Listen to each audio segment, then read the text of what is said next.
High everyone, good evening. म सोनिया। सबैजना सन्चै हुनुहुन्छ होला। म पनि सन्चै छु भने कि सन्चै छैन भने मेरो यस्तो भयो फेसभरि घाउ। मेरो यो अनुहारमा स्कार थियो, त्यही भएर हिजोको हस्पिटल गएर लेजर गरेर आएको। यो 1 महिना अगाडि पनि गरेको थिएँ, अनि हिजो पनि गरेको। 3 चोटि गर्नुपर्ने रहेछ।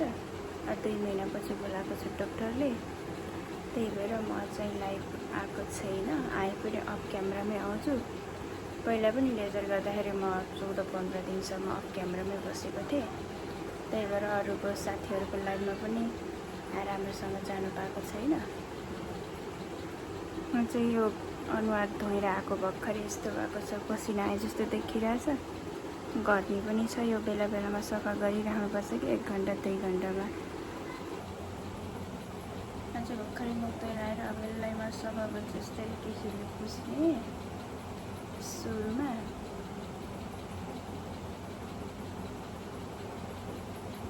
यो पुछिसकेर भ्याएपछि सुरुमा चाहिँ सिरम लगाउनुपर्छ।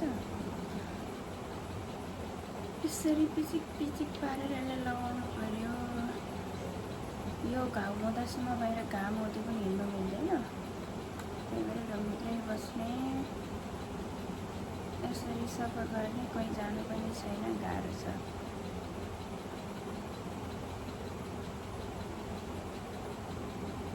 एक घन्टा 2 घन्टामा मलमहरू लगाइरहनुपर्छ। अनि सनस्क्रिन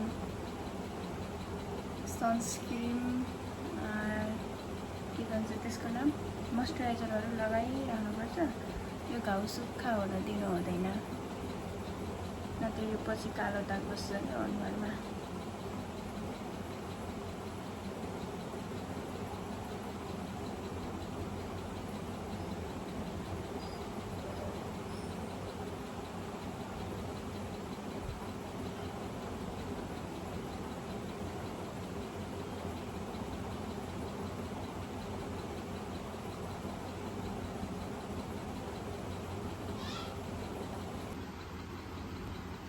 यो पुरै खाने औषधि पनि दिएको छ, यहाँ लगाउने औषधि। यो सिरिन्जभित्र पनि मलम छ, यो पनि मलम नै हो, यो पनि मलम। यो खाने औषधि भइहाल्यो, यो पनि खाने औषधि। औषधि सिरानीभरि बिस्तारैभरि लिएर बसिरहेको छु।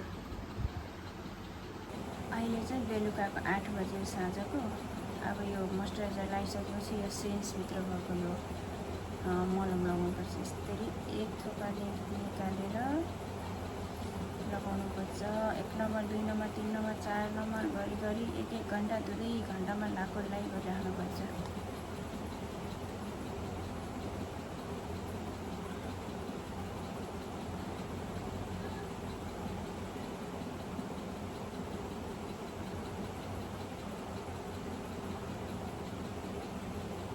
कोही साथीहरूको लाइभमा गयो भने त्यसपछि आफ्नो खोल्यो भने यसरी डिस्टर्ब हुन्छ। त्यही भएर म खोलेकै छैन लाइभ पनि। अरूकोमा जाँदा पनि म राम्रोसँग बोल्नै पाउँदिनँ।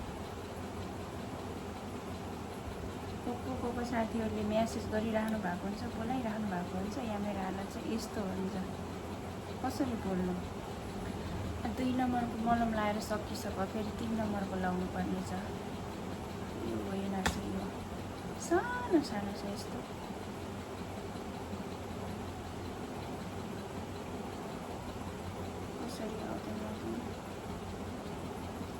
राम्री हुनलाई कहाँ सजिलो छ र, यति नगर्दैसम्म त कहाँ राम्री भइन्छ।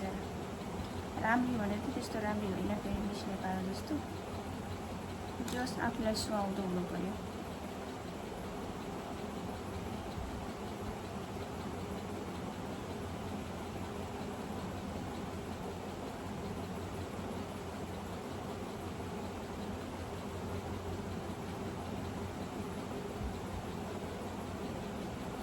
यो घाउलाई सुक्खा हुनै दिनु हुँदैन। 1 घन्टामा लगाइ गरिरहनुपर्छ।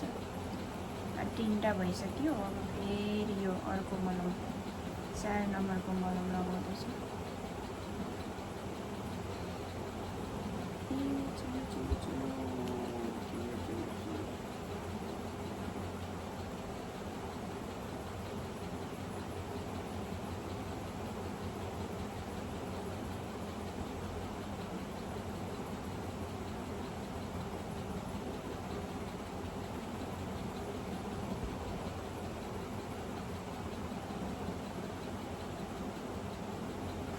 मलम जति लगाएर भइसक्यो। अब मोइस्चराइजरहरू लगाइरहनुपर्छ। सनस्क्रिन त लाउनु पर्ने रातिमा त, भोलि बिहान त्यही सुरु हुन्छ सनस्क्रिनको चाहिँ।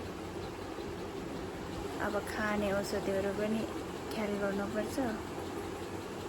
त्यसैले म अब खाना खाने, सुत्ने, रेस्ट गर्ने गर्छु। अलिअलिसम्म म लाइभ आउँदिनँ राम्रोसँग। यो यस्तो भएको छ, यो मेसिनले कितिर पारिदिन्छ। अनि यो अब 2-4 दिनपछि हराउँदै जान्छ। यो औषधिहरू मलमहरू लगाइ गरेपछि अनि बल्ल फेसलाई बस्न मिल्छ त्यसपछि। त्यही भएर लाइभ आए पनि अफ क्यामेरामै हुन्छु। यस्तो भएको छ।